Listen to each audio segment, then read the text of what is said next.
Aksidentet shënuan rënje të numrit gjatë vitit 2025 me një total prej 1375.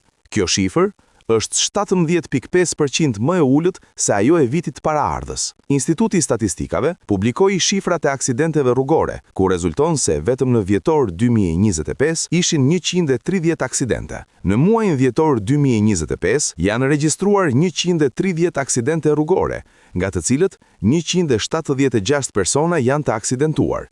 Gjatë periudhës janar-dhjetor 2025, numri i aksidenteve rrugore është ulur me 17.5%, krahasuar kjo me të njëjtën periudhë të një viti më parë.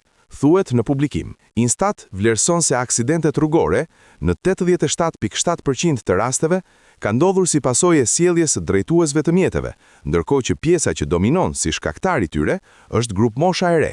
Numri më i lartë i aksidenteve gjatë kësaj periudhe është shkaktuar nga grup mosha 25 deri në 34 vjeç, e cila përbën 33.1% të numrit total të aksidenteve. Në muajin dhjetor 2025, numri më i lartë i aksidenteve rrugore ka ndodhur gjatë ditës së premte me 20%, ndërsa numri më i ulët i aksidenteve ka ndodhur gjatë ditës së mërkurë dhe të diel, me nga 10.8% secila. Numri më i lartë i aksidenteve rrugore ka ndodhur gjatë harkut kohor mes orës 14 deri në orën 17, duke zënë 22.3% të numrit të aksidenteve rrugore gjithsej, vlerëson Instat.